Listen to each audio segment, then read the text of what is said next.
Hola a todos y bienvenidos. Hoy vamos a hacer un viaje en el tiempo, una especie de investigación histórica para entender algo fascinante. ¿Cómo es posible que el Antiguo Testamento, que no es un libro sino toda una biblioteca de textos, haya logrado sobrevivir 3000 años hasta llegar a nosotros? Esa es la gran pregunta que nos vamos a hacer. Piénsenlo como si fuéramos detectives del pasado, siguiendo las pistas para reconstruir el increíble viaje de estos textos que han marcado la historia de la humanidad. Bien, pues para empezar a resolver este misterio, lo primero es irnos a la escena del crimen, por así decirlo. Tenemos que entender el mundo en el que nacieron estos textos, qué idiomas hablaban, cómo escribían y qué tipo de relatos contaban. A ver, imagínense la escena. No había un solo idioma. El arameo era el idioma de la calle, el de todos los días. El hebreo ya era más bien una lengua sagrada, como el latín en la iglesia durante mucho tiempo. Y el griego, pues era como el inglés de hoy, indispensable para el comercio y para entenderse en todo el Mediterráneo. Esta mezcla es nuestra primera pista clave. Y ahora, un dato que de verdad sorprende. Se calcula que en el antiguo Israel solo el 3% de la población sabía leer y escribir. Solo el 3%. Esto nos dice algo importantísimo. Preservar estos textos no era cosa de cualquiera. Era la misión de un grupo muy especializado de personas, los escribas. Su trabajo fue, literalmente, fundamental. Y aquí viene algo que es fascinante.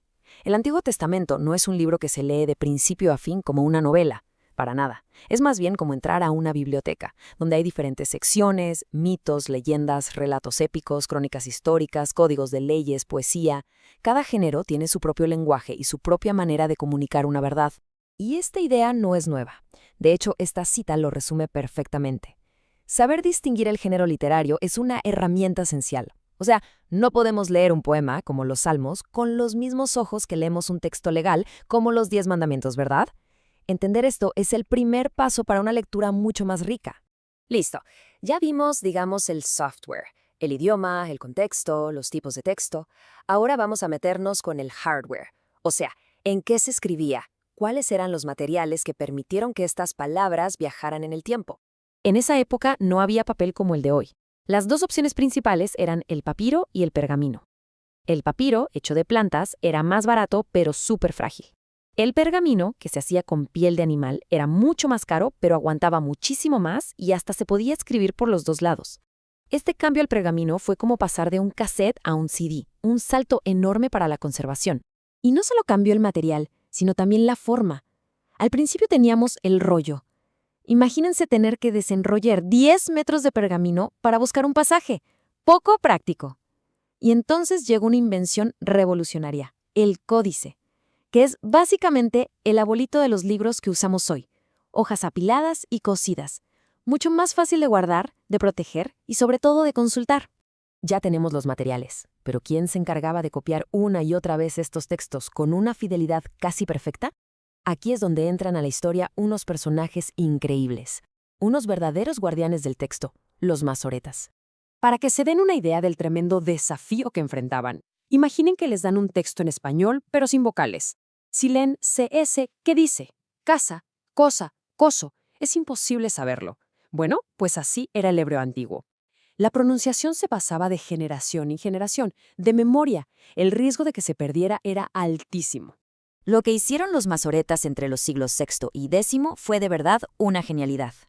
Primero, establecieron una versión definitiva del texto solo con las consonantes. Luego, se inventaron un sistema súper ingenioso de puntitos y rayitas para añadir las vocales sin tocar el texto original. Y por si fuera poco, llenaron los márgenes de notas para asegurarse de que los futuros copistas no cometieran ni un solo error. Prácticamente congelaron el texto para siempre. Pero la cosa no acaba ahí. La investigación se pone todavía más buena. Cuando los expertos empezaron a comparar diferentes manuscritos antiguos, se toparon con un rompecabezas. A veces, el mismo pasaje decía cosas distintas. Así nació la crítica textual, el trabajo de detective para reconstruir el texto original. Miren este ejemplo del Génesis, que es clarísimo. En la versión hebrea que nos legaron los masoretas, Dios le advierte a Caín que el pecado está acechando. Pero en la Septuaginta, la antigua traducción al griego, el regaño es otro. Ofreciste bien, pero no dividiste bien. O sea que Caín se quedó con la mejor parte. Son dos ideas muy diferentes. La pregunta del millón era, ¿cuál es la más antigua? Por siglos, preguntas como la de Caín parecían no tener respuesta. Los manuscritos hebreos más antiguos que teníamos eran de la Edad Media. Había un hueco de más de 1000 años. Hasta que, a mediados del siglo XX, un pastor beduino que buscaba una cabra hizo sin saberlo el descubrimiento arqueológico más importante del siglo. La historia es de película, se los juro. En 1947, un joven pastor tira una piedra en una cueva y escucha que algo se rompe. Entra y encuentra unas vasijas con rollos de cuero antiquísimos. Ese fue el inicio de una búsqueda frenética que terminó con el hallazgo de una biblioteca entera que había estado escondida por 2000 años. ¿Y qué había en esa biblioteca? Pues de todo. Una cuarta parte eran textos bíblicos. De hecho, se encontraron fragmentos de todos los libros del Antiguo Testamento, menos de uno, el de Esther. El resto eran otros escritos religiosos que nos dieron una ventana única para asomarnos al judaísmo de la época de Jesús. Pero aquí viene lo más impactante. Estos rollos eran 1000 años más antiguos que cualquier otra copia de la Biblia en hebreo que se conocía. 1000 años. De repente teníamos un puente directo a una versión del texto mucho más cercana a los originales. Era como haber encontrado una cápsula del tiempo. Y aquí la gran revelación. Cuando los expertos compararon el famoso rollo de Isaías de Qumrán con el texto que los masoretas habían copiado 1000 años después, ¿saben qué encontraron? Que eran prácticamente idénticos. Este hallazgo fue una validación espectacular del trabajo tan cuidadoso que hicieron los escribas judíos durante un milenio. Ok, después de todo este recorrido de 3000 años, ¿qué sacamos en claro? ¿Qué nos dice esta historia tan compleja sobre los textos del Antiguo Testamento que leemos hoy en día? La conclusión es quizás sorprendente. Toda esta historia de copistas, materiales distintos, versiones diferentes y descubrimientos arqueológicos no es una debilidad del texto. Es todo lo contrario. Es su mayor fortaleza. Significa que el Antiguo Testamento es uno de los libros mejor documentados y más estudiados de toda la antigüedad. Podemos rastrear su historia con un nivel de detalle increíble. Y para terminar, les dejo una reflexión. El viaje de estos textos es un testimonio brutal de la necesidad humana de preservar sus historias.